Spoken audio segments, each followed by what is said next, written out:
আবারও একটি সাফের বয়সভিত্তিক আসর, আবারও শিরোপার হাতছানি বাংলাদেশের সামনে। কয়েকদিন আগেই বয়সভিত্তিক সাফ অনূর্ধ্ব-20 চ্যাম্পিয়ন হওয়া দলটাই এখন অনুপ্রেরণা এই ফাইনালের আগে। আর একটিমাত্র জয় থেকে দূরে দাঁড়িয়ে বাংলাদেশ, ট্রফি জয়ই চোখ তাই নাজমুল হুদা ফয়সালের দলের।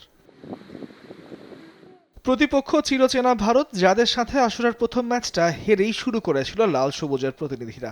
এরপর গ্রুপ পর্বে কোনো ম্যাচ না জেতা সাইফুল বারী টিটুর শিষ্যরা একেবারেই ভাগ্যের উপর নির্ভর করে ওঠে সেমিফাইনালে। আর সেখানেই পাকিস্তানকে টাই ব্রেকারে 7-8 গোলের ব্যবধানে হারিয়ে পা রাখে আসরের ফাইনালে।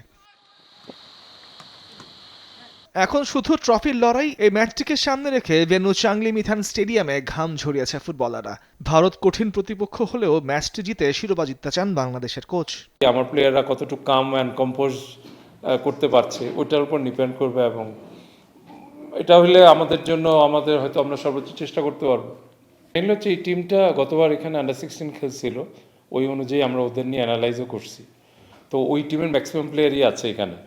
তো ওই হিসাবে আমি বলবো যে ফার্স্ট ম্যাচ খেলাটা একটা বিগ এক্সপিরিয়েন্স, যেটা ও বললো যে একটা ওইখান থেকে শিক্ষা নেওয়া, শিক্ষা নিয়ে অন্য ম্যাচগুলোতে কাজে লাগানো। বাট আমি যেটা আমি ওদের কাছে বলি নাই, বাট আমার কাছে মনে হয় যে আমাদের অনেক সুযোগ আমরা তৈরি করছি, যেটা আমাদের ফিনিশার আমরা অ্যাবসেন্ট ছিল যে গোল করার ক্ষেত্রে। ওই জিনিসটা আমাদের ফাইনালে কয়টা চান্স আসবে, এত বেশি প্লেন্টি অফ চান্সেস থাকবে না।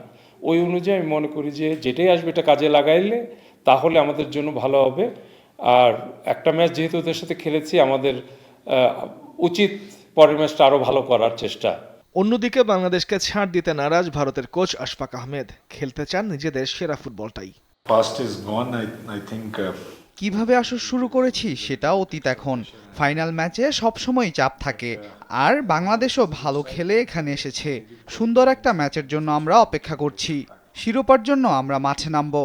আমরা জানি কিভাবে সেটা করতে হয়, আর আমাদের ফুটবলাররা মাঠে সেটাই করে দেখাবে। বয়সভিত্তিক সাফে সর্বোচ্চ 5 বার চ্যাম্পিয়ন হয়েছে ভারত, আর বাংলাদেশের ঘরে শিরোপা গেছে মোট 2 বার। তামিমুর রহমান, স্পোর্টস ডেস্ক, দেশ টিভি।